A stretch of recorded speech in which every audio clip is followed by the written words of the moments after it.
Welcome to another Pitch Me podcast with Jennifer Ryan with us today. She's an entrepreneur and investor, small business owner. She has been running Blue Root for the past 5 years, is running that company 15% of her time, and now is starting Crew since the past 2 years. She's been VP at Goldman Sachs for almost a decade. So we're gonna have fun today discussing her new startup. This podcast is brought to you by podbuyer.com. If you want to start your podcast or scale it, go to podbuyer.com. Jen, welcome to the pod. Tell me a bit more about yourself and crew. Thank you. I'm so happy to be here. I am a Southern California native that has lived all over the country. I've worked in a lot of different industries. I found myself running a couple of companies, and it's been a real pleasure, a real delight, and a real winding road. And the most recent endeavor for me and my wonderful team is Crew, which is a platform that connects trusted talent with flexible work. For us in the hospitality industry, we really believed that the people, the humans that hold up the industry, deserved more. And a lot of them were leaving. They deserve better pay. They deserved access to benefits. They deserved support when it came to childcare and transportation. And we saw it time and time again. People that are holding up industries that are really important to our economy, hospitality, manufacturing, agriculture, are not getting the love. And so Crew came in to provide flexible work opportunities, instant pay, access to health and wellness benefits, support with taxes, financial help, and connection to transportation and childcare aid. And the notion is that the way that people want to work has changed, and we're giving people a way to do that, particularly in underserved and under-resourced industries in markets that are a little underloved, particularly the Southeast and the Midwest. First question, how does one go from Goldman to restaurant owner? It is a longer story than we have time for, but the short answer is my husband's job moved us from New York City to the deep South to Alabama. And like many other entrepreneurs, I found myself seeing a gap. I never intended to be a restaurateur. I never intended to work in hospitality. And I found myself looking for healthy food in the third unhealthiest state in America. And so after doing some research, I wanted to bring others to Alabama to do the job, and no one was willing or interested. And it was at that moment that I realized I needed to do it myself if I wanted to see it happen. So I teamed up with the James Beard Award-winning chef. We built a beautiful menu, and we started to really listen to the community and serve what we believed people wanted, which was salads and burgers and bowls and frankly, really good brownies. And that was the beginning of Crew, or beginning of Blue Root rather, where we really started small, earning the trust of the community and trying to bring something that was pretty new and novel to a community that loved food and saw the intersection of agriculture and fine dining, but hadn't really seen that intersection at the fast casual level. So that was the beginning 5 years ago, and it has continued to serve the community to this day. And then from restaurant to a tech app, what prompted you to start that one? Another need. Look, I find myself in these situations whereby there is a problem and I'm desirous to solve it. I typically can't do it by myself, so I surround myself with great people. Crew is another example. I was a few months into running my very first flagship brick and mortar for Blue Root. I had a brand new baby. It was the middle of the pandemic. And well, I, like every other restaurateur and hospitality owner in this country and the world, found myself short on staff. And I found myself in particular focused on a group of people. I had women who had kids at home who were trying to figure out how to put food on the table and to handle school closures. To be truthful, these were my best workers and they needed flexibility and I couldn't give it to them. And so I and other restaurateurs and caterers and gig workers and chefs and owners and operators, we got together. There were five of us plus a software engineer that really tried to connect two sides, people that wanted to work, that needed flexibility, with understaffed hospitality businesses in Birmingham. And that was the bubblegum and duct tape version of what Crew ultimately came to be, which was a savvy, sleek technology platform that intelligently connected this community of trusted talent to flexible work opportunities across the hospitality space. How's the hospitality market doing since COVID? I think it's a mixed bag, and I think it depends on where you are. Anecdotally, what we're seeing is that hiring is a little bit better than where it was, and it is increasingly getting better, particularly in the restaurant space.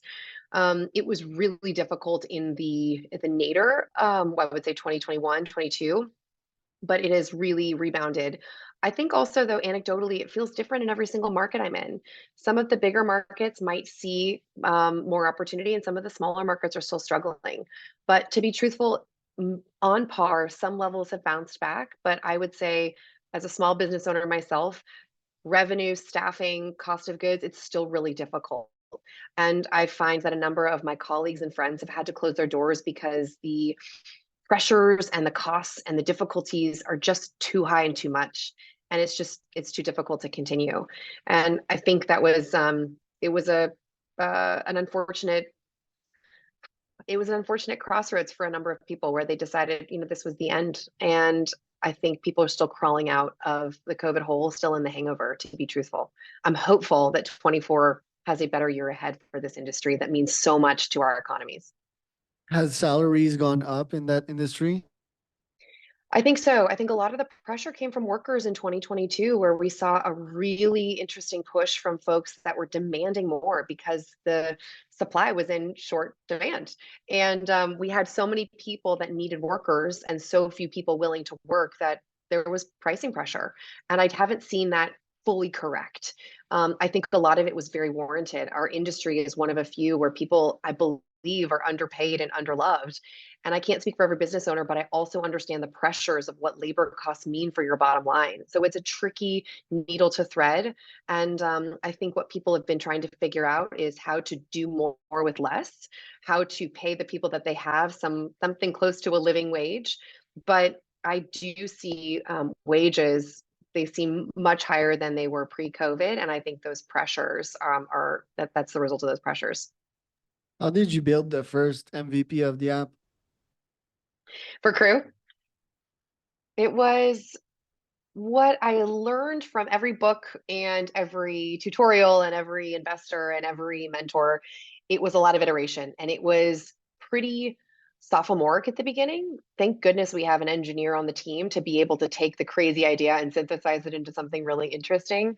But it was very rudimentary at first to start on purpose, meaning we didn't add all the bells and whistles. And so the whole notion was, could we connect two sides of a marketplace seamlessly and really simply?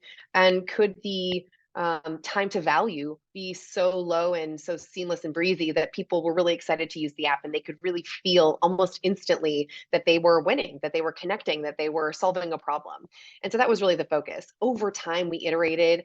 We added a number of features that were catering whether to different types of businesses, whether they were larger or smaller. A number of features we rolled out, particularly for the talent, right? How do talent get paid right away? How do they access benefits? How do they access tax support? How can they better budget their time and wages? And those things came over time. But I think the most important thing we did was start simple and really listen and take the feedback. And customer interviews were so crucial to us making sure that we were investing time and resources in the right places. So Kenny's the CTO, He and is. you've got 50K in grants, I think, to kickstart that up. How did you meet Kenny and Stuart? So Kenny, Stewart, Brett, Lindsay, and I are the five co-founders, and we came together at the behest of one of those co-founders, Brett, who brought us together in October of 21 in the throes of the Great Resignation. Kenny was the one engineer; the rest of us were all hospitality people, and we were all in a very challenging position with our existing businesses. It was a really hard time. Anybody who lived through it from our industry perspective understands. And Brett brought us together because there was a Techstars event in Birmingham, and the focus was our industry. And he brought us together, and we said, could we spitball a couple of ideas to be helpful to an industry we knew really well and we loved? We ended up bringing this idea to the fore. We won the competition, and that was really the beginning of the question of, is there something here? And so the next quarter in early 22, we put our own money in, and it was a side hustle for about 6 months where we earned grant money, won some state tech competitions, and ultimately we decided to, start to move into the full-time roles and invest fully in Crew. Interesting. And this year, what are your goals? Are you raising cash? Are you in customer acquisition mode? What's the priority? Yeah, so our priority right now is to double down on the markets that we have invested in, which we're in 7 right now, and to really prove traction. We are wrapping up our friends and family round right now, so we've got a little bit of a capacity there, but that money really has fueled the growth into those new markets. And to your point, customer acquisition, our strategic partners are really critical to the long-term success of our business. And so you will see us in football stadiums across the Southeast and the Midwest. You will see us at large NFL events coming up. You will see us at festivals and concerts, as well as in local bars and restaurants. And the focus for us really here is to prove that the product is solving a problem, right? We're in that early stage. Are we actually solving a problem for our constituents? And are we also able to prove that the talent believe this is a better experience? And our talent community is growing exponentially by the day. And most of that traction and that stickiness and the reason that they stick around is for the reasons I mentioned before, right? They find community, they're able to be their own bosses, they're picking their own schedules, they're tapping into these experiences and benefits and opportunities that don't exist in the industries they came from: manufacturing, hospitality, agriculture. And so as we grow both sides, this marketplace, I think the most interesting thing for us has been to see the power of the software at play. So we are a SaaS business as well. And that has started to open up doors that perhaps if you have me back again, I can lean into. But as a founder, you're always looking for those doors or windows that open that you didn't expect. And it's not a pivot, it's just an additional use case or an additional case study or an additional opportunity. And we're investigating a couple of really interesting insights that I probably wouldn't have gleaned had I not been in the trenches for the last 20 months. And that has been super compelling. So that will be traction that we will be proving out before we raise our seed round. Right. And did I read this right that you also raised a mill about We 10 did. months ago? Okay. Yeah, so So that was part of our pre-seed round, our friends and family, and most of that was local angel investors. With the lead is a venture capital firm here in the Midwest, which is a joint venture between the Green Bay Packers and Microsoft. And so we have the backing of two incredible organizations, the firepower, the brain power, and I would just say the reputational power of brands that people know, and we're also able to tap into their expertise. So that's been really, really critical, particularly as we lean heavily into the event space. right. How many customers do you have and how much do you charge? Yep. So we've got, I think, 111 customers today. I'll say over 100. So, and then for us, it's a subscription model, and it's $1,200 per year to use Crew. And then there is a shift filled fee, and that is only charged if we do our job. So if somebody needs 10 bartenders and only 9 of them are able to arrive for whatever reason, they're only going to get charged for those 9. And that shift filled fee depends on a lot of factors in terms of how big you are, the roles you fill. But ultimately, it's a model that has allowed transparency when historically staffing agencies have not given that transparency. It's been, we're about half the price of staffing agencies. And so being able to provide the technology, the trust score, which I haven't talked about, which is, predictive analytics on how trustworthy and professional talent are for businesses to be able to bring them into their proverbial work families. Those are the things that we're providing that are different from what I'll call the traditioning staffing model. And that has been incredibly eye-opening for businesses to have transparency and control that they didn't have before in terms of who they hire and how much they pay. Right. Because you help them hire the right staff, but you can also provide backup staff, is my understanding. And that's Exactly, becoming a exactly. growing problem. It is for sure. And I would say what I see mostly as a challenge, particularly for large event venues. For example, pick a football stadium where they have a number of games in a season, but the other days they might be stagnant. They do not carry all of those people on their payroll all year round. And so a lot of those folks are either part-time workers or temporary workers. And so continuing to find them and rehire them every year is really difficult. We are providing essentially a recruiting arm to be able to tap into an amazing community of talent that wants to pick up these roles. But we're also allowing the businesses to select the people that they want based on all of the metrics and rubrics that are important to them, whether it's their work history, how many times they've worked in the industry, their experience level, or something different. So that control is really helpful. But again, it goes back to being able to giving the businesses the power to bring the people in that they want and to know what they're going to spend, because managing their labor costs is very, very important. Again, we know this because we're all business owners. Right. It's like an Upwork or some kind of Uber also. I would compare it as a Yeah. business owner. I can just select who I want to work for me and all my customers. And if I work in the hospitality industry, I can choose my contracts and maximize my earning. I could even do some back-to-back stuff. Yeah, Exactly. working during the day at some place and then accepting another lucrative contract later on, because some people That's are exactly really right. And I think passionate about that.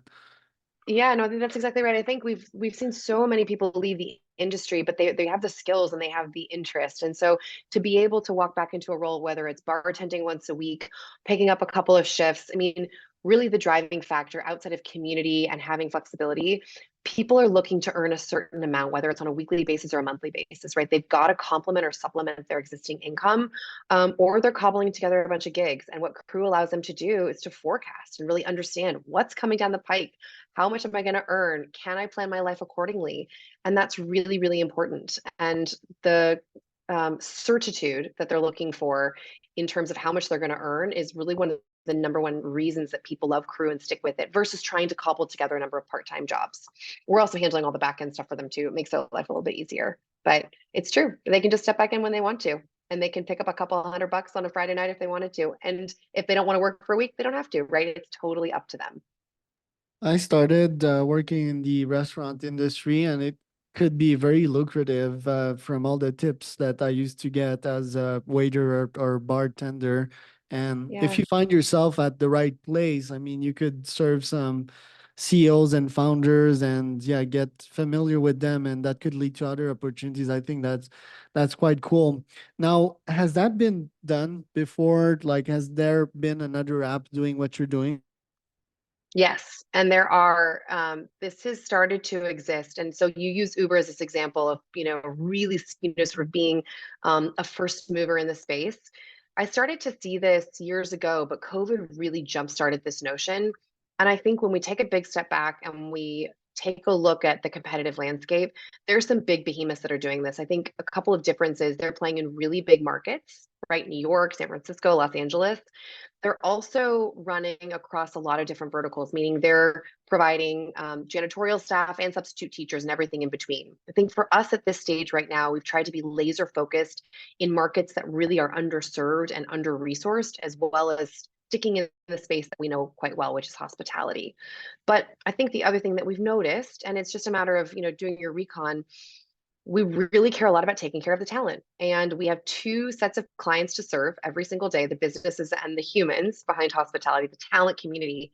And the more we realize that we can invest in those talent to show up with their full selves at work every single day, the more the businesses will have a really excellent experience. And what that ultimately does when local businesses are running at top speed, local economies start to thrive. And so we're really focused on making sure we're arming and empowering those individuals to, again, work where, when, and how they want and to really optimize their earning power. And that has been a key differentiator we found when we look across the field of other players in the space outside of the geos and outside of like the specific arenas that we're playing in. So you're currently at about 1 million ARR. By the end of this year, where do you want to be?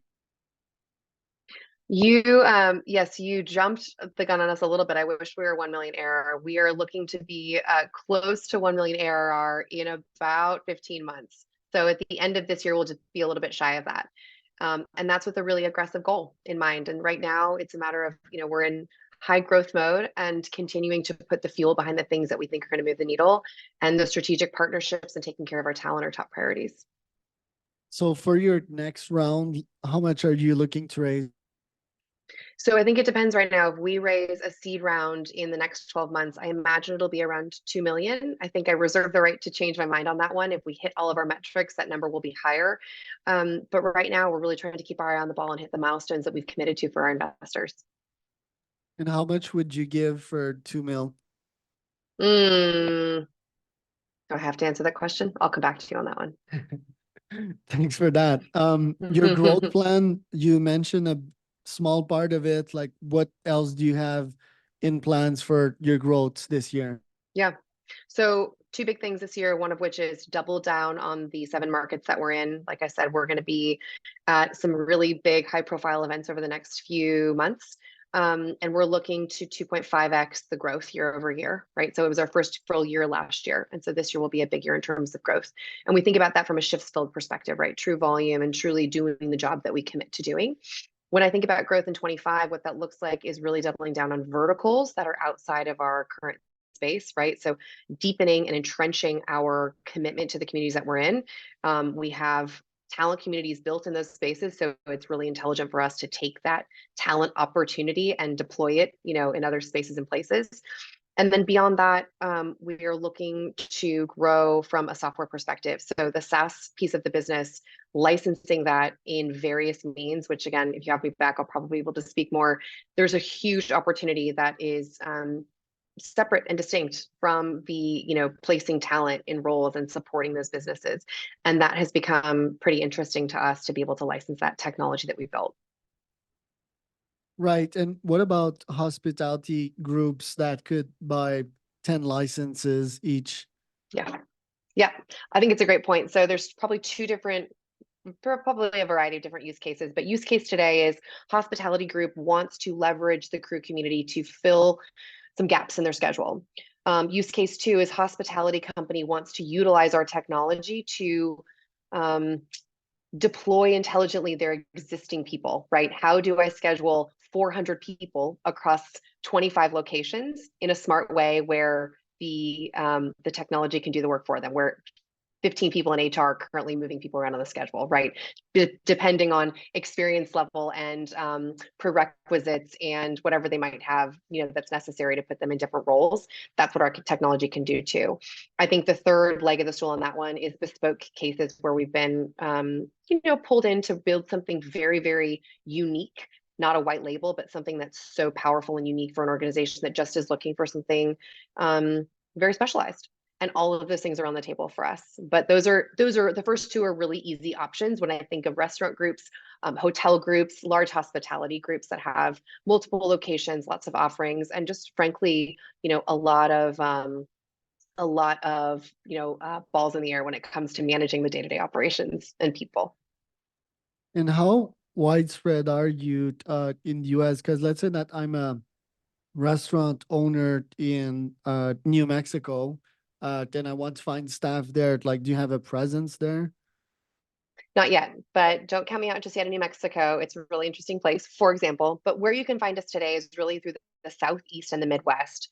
We started in Birmingham, Alabama, where we first launched. And so you'll see us across the state. You'll see us in Florida, soon in Mississippi. You'll see us in Wisconsin, in Michigan, and soon to be in some places between those two areas. So in terms of right between the Southeast and the Midwest. And so I think for us, the growth continues. We really, really wanted to support the communities we committed to. And we're living in a different world than 5 or 6 years ago, where people could spend tens or $20 million on just testing out markets and being okay if they turned. And our approach has been one that is got profitability in mind and thoughtfulness in mind and judicious spending in mind. So we're in 7 markets today, and we will continue to serve those markets well, and then continue to expand both, deepening in those markets as well as new markets in the Southeast and the Midwest through 2024 and 25.